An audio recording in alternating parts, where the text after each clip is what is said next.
오늘도 주의 말씀 앞에 함께 서게 되어 여러분 모두를 축복합니다. 하나님 말씀 예레미야서 15장 20절입니다. 내가 너로 이 백성 앞에 견고한 놋 성벽이 되게 하리니 그들이 너를 칠지라도 이기지 못할 것은 내가 너와 함께하여 너를 구하여 건짐이라. 여호와의 말씀이니라. 아멘. 오늘은 삶과 사명 16번째로 총체적 난국이란 주제로 말씀을 같이 나누도록 하겠습니다. 이 시대에도 어렵지만 예레미야 시대는 혼돈의 시대라고 그렇게 이야기했습니다. 백성들의 계속되는 죄와 하나님의 계속되는 심판의 메시지 가운데서 선지자 예레미야 또 제사장 예레미야는 너무너무 설 자리가 없습니다. 백성들은 그를 핍박하고 또 그의 같은 지역의 아나도 사람들까지 그를 멸시하고 또 가족들까지 그에게 등을 돌리는 그런 어려운 일들, 그리고 그가 살았던 이 요시야 왕의 시대, 요시야가 죽은 다음에 바로 바벨론이라는 나라로부터 3번씩이나 침략을 당하게 되어서 605년 또 597년 그리고 587년에 기원전 그렇게 3번씩 침략을 당하는 어려운 가운데 결국은 나라가 망하고 포로가 되었고 많은 사람들이 죽었고 성전이 회파되었고 모든 사람들이 빈민자만 남게 되었습니다. 하나님은 이 백성의 죄를 포로 외에는 수술이라고 하는 이 포로 외에는 다른 길이 없을 정도로 백성들의 죄가 반복되었고 방종한 삶이었던 것이죠. 습관화가 되었습니다. 우상과 거짓 교사들은 거기에 가담하여서 평안하다라고 그렇게 이야기하고 조금 있으면 곧 괜찮아질 것이다 라고 그렇게 하면서 기복적인 신앙을 말씀을 팔았던 그런 시대에 더 이상 예레미야에게 하나님은 이제 중보기도를 하지 말라라고 할 정도로 그들의 마음을 하나님이 지금 그들이 강팍한 것을 보게 되어서 한마디로 총체적인 난국이 되었습니다. 돌이킬 수 없는 죄. 1절에 보니까 15장 1절 여호와께서 내게 이르시되 모세와 사무엘이 내 앞에 섰다 할지라도 내 마음은 이 백성을 향할 수 없나니 그들을 내 앞에서 쫓아내보내라. 이것은 하나님이 모세 때도 광야에서 얼마나 많이 백성들이 하나님을 거역하고 반역했어요. 그래서 모세에게 비켜라, 내가 이 백성을 쓸어버리겠다라고 그렇게 했을 때도 모세가 하나님 앞에 하나님, 우리를 여기까지 불러내어서 열국의 많은 자들이 하나님이 위대하신 하나님인 것을 아는데 이 광야에서 우리를 죽이면 하나님이 능력이 없어서 그렇다고 할 것이고 또 하나님 이렇게 하면 우리에게 약속하신 것이 어떻게 됩니까? 라고 하나님의 그 성품과 약속들을 가지고 기도할 때 하나님께서 여러 번 모세의 기도를 듣고 또 모세가 가로막아서 하나님, 내 이름을 생명책에서 지워버릴지라도 이 백성에게 용서해 주세요 라고 하는 그런 간절한 중보기도로 말미암아 하나님이 거듭거듭 그 진멸을 뒤로 미루신 적이 있습니다. 그와 같이 모세가 했던 것, 또 사무엘 시대에도 하나님의 말씀이 희귀하여서 잘 들리지 않는 그런 관계에 있을 때에도 이 사무엘을 통해서 말씀을 주시고 그들을 대회개의 시간으로 미스바에 모여서 하나님 앞에 다시 돌아오게 만드는 그런 백성들을 중재하는 그런 기도로 돌이키게 했던, 그래서 모세와 사무엘이라고 하는 그 대표적인 선지자들이 와서 기도한다 할지라도 내가 지금 이제 돌이키지 않겠다, 그러니까 마지막까지 지금 와 버린 것이에요. 그래서 내가 그들을 내 앞에서 쫓아내 보내리라. 하나님이 너무 강단 있게 그렇게 말씀하시는 것입니다. 그래서 백성들의 이와 같은 위기, 하나님과의 관계가 끊어져 버린 것이 최고의 위기인 것이에요. 아무리 힘들고 어려워도 하나님 앞에 나갈 수 있으면 그것은 회복의 길이 됩니다. 그러나 하나님이 지금 거절하고 있어요. 그들의 기도를 듣기를 원치 않고 있습니다.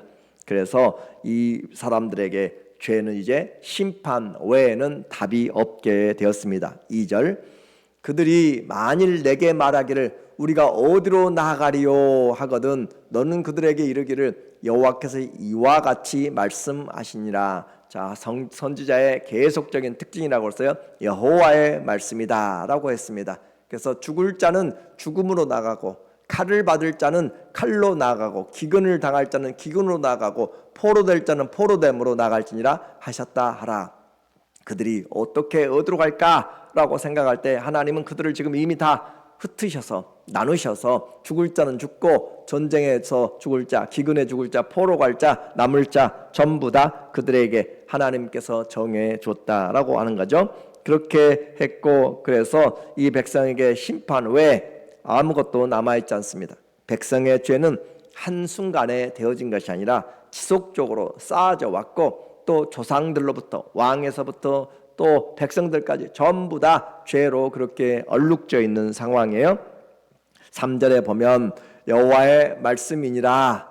가는 곳마다 여호와의 말씀을 그렇게 하는 이유는 그만큼 하나님께서 그 백성들에게 지금 강한 메시지를 전하고 있다라는 것이죠. 그리고 이것은 사람의 말이 아니는 거예요. 내가 그들을 네 가지로 벌하리니 곧 죽이는 칼과 찢는 개와 삼켜 멸하는 공중의 새와 땅의 짐승으로 할 것이며 하나님의 구체적인 계획까지 다 지금 나와 있어요. 그래서 전쟁에 끌려갈 자, 죽을 자, 기근에 넘어갈 자 전부 그리고 하나님이 그들을 각양의 동물들에게 다 맡겨주어서 그들을 먹게 할 것이다 라는 것이죠.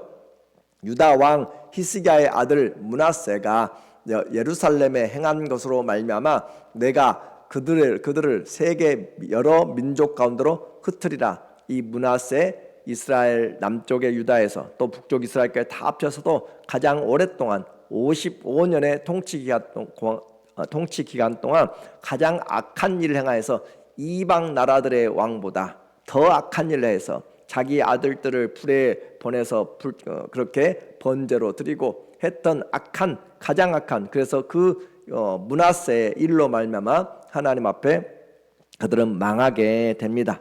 우리는 알지 못해요. 왜 그렇게 그가 오랫동안 통치를 했는지 하나님의 그 계획은 우리는 다 이해하지 못하지만 그 하나님은 분명히 이 모든 것을 보고 계시는 거예요.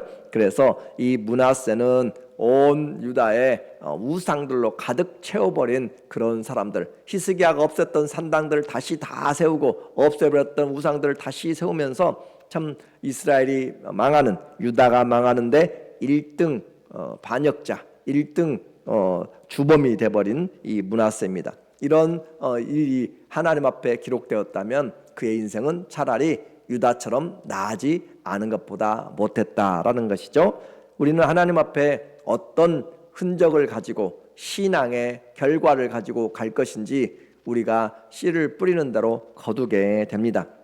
심판하시는 하나님도 마음이 너무 아픈 것이에요. 5절에 예루살렘아 너를 불쌍히 여길 자 누구며 너를 위해 울 자가 누구며 돌이켜 네 평안을 물을 자가 누구냐. 예루살렘 하나님이 택한 샬롬의 도시잖아요. 그런데 그 의와 평강의 도시 그곳에 누가 불쌍히 여길 자가 누구고 너를 위해서 중보하면서 울어줄 자가 누구이고 또 평안을 물을 자가 누구냐.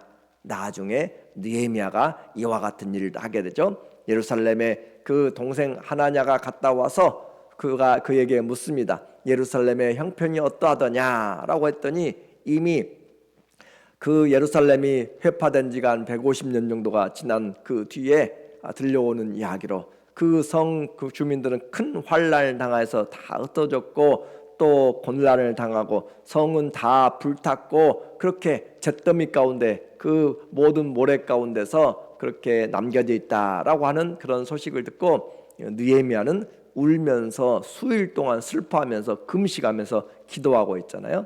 그래서 하나님 앞에 주의 일을 위하여서 마음이 아픈 사람, 주님 때문에 교회 때문에 마음이 아픈 사람, 그런 사람들 하나님은 우리의 삶을 다 보고 계시면서 여호와께서 이르시되 네가 나를 버리고 내게서 물러갔으므로 내게로 내 손을 펴서 너를 멸하노니 이는 내가 뜻을 돌이키게 지쳤습니다. 하나님이 계속 선지자들의 기도와 또 그렇게 백성들을 위하여서 하나님이 돌이키고 심판을 미루고 왔는데 더 이상은 미루지 않겠다. 하나님의 마음이 여기에 드러나 있습니다. 그래서 수술 외에는 도무지 치료가 되지 않는 그런 상황이 된 것이에요. 그래서 노아의 심판과 같이 이스라엘의 이 바벨론의 포로는 하나님의 또 다른 계획입니다. 이제 예레미야의 사명을 보게 되어 정말 힘들고 어려운 심판의 메시지 가운데서 백성들과 거역하는 가운데 이 예레미야가 살아가는 방법 16절에 보면 만군의 하나님 여호와시여, 이 만군 여호와 체바오트라고 하는 많은 무리의 많은 군대의 하나님이라는 뜻이에요.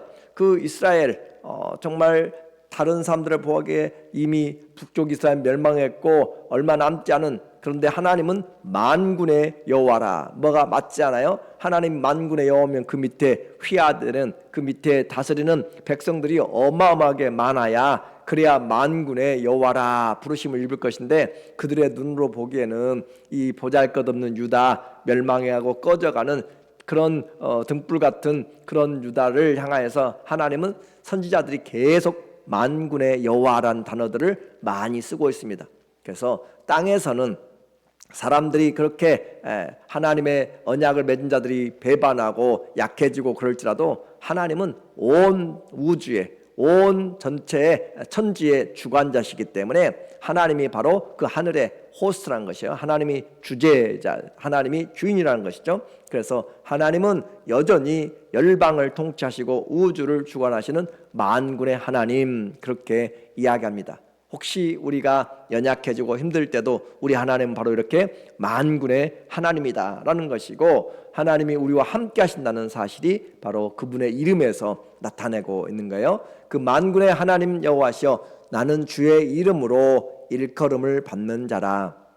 우리는 주의 이름으로 일컬음을 받는 자들입니다. 그래서 내가 주의 말씀을 얻어먹었사오니, 주님의 입에서 나오는 말씀으로 선지자가 살아가는 거예요. 주의 말씀 내게 기쁨과 내 마음의 즐거움이오나. 정말 이 강팍한 시대에 어떻게 살아갈까? 앞을 봐도 뒤를 봐도 좌우를 살펴봐도 도움이 되거나 또 나에게 위로가 될 만한 것이 하나도 없어요. 그런데도 불구하고 하나님의 말씀은 내 안에 위로가 되고 내게 기쁨이 되고 내게 양식이 된다라고 하는 거예요.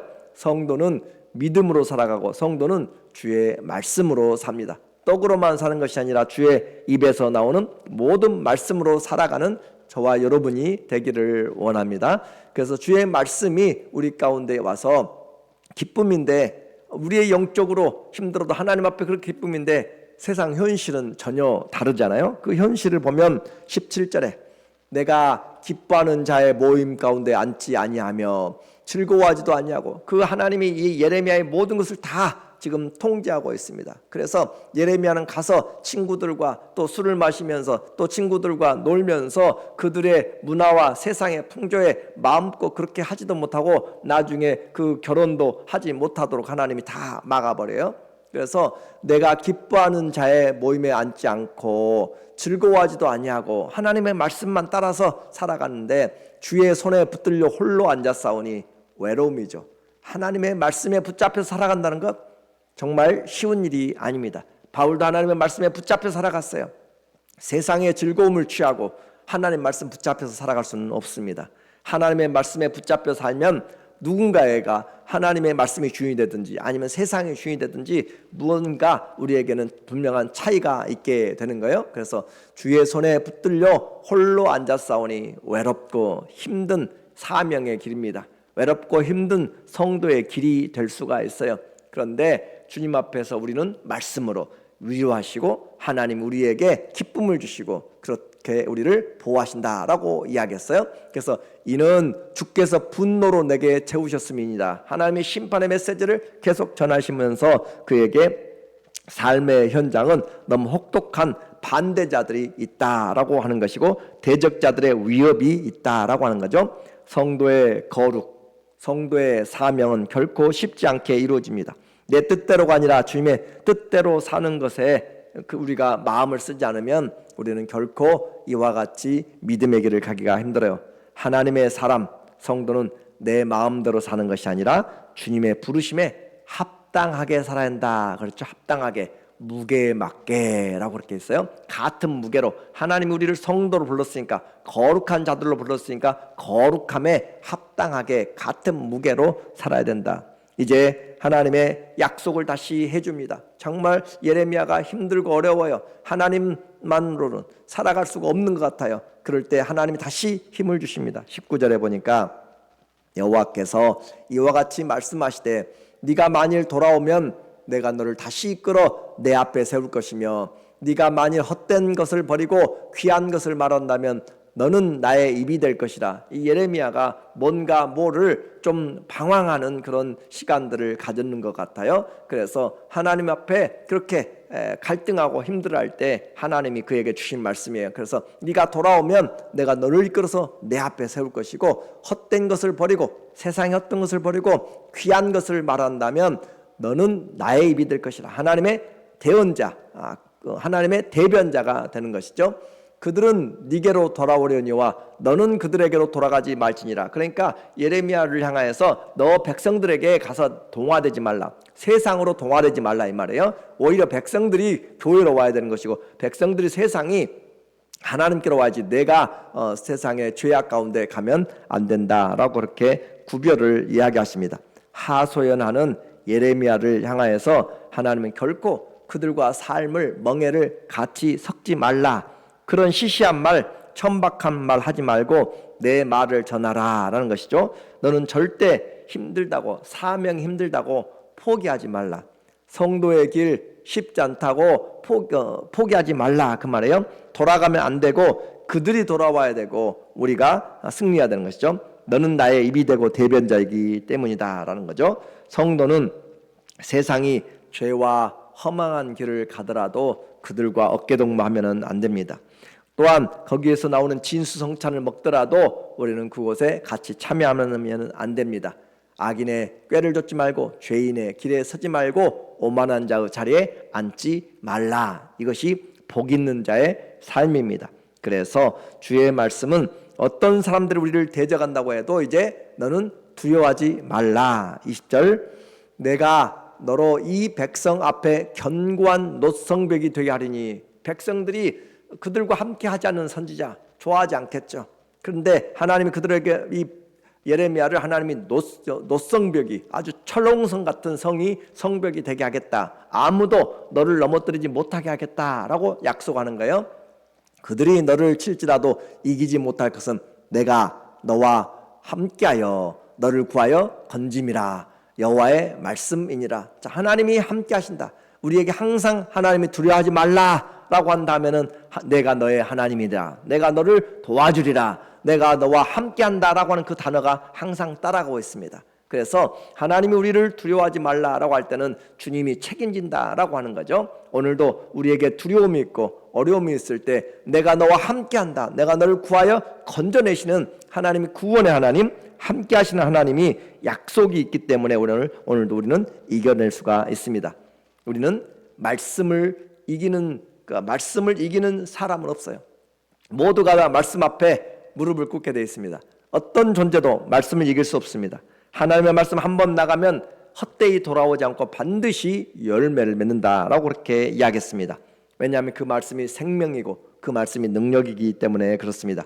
이미 이와 같은 내가 너로 하여금 노성벽이 되게 한다라고 할 때 이것은 이미 1장에서 이야기했어요. 1장 18절에 어린 예레미야를 불러냈습니다. 하나님, 나는 너무 어립니다. 나는 아무것도 몰라요 할 때 주님이 하신 말씀이에요.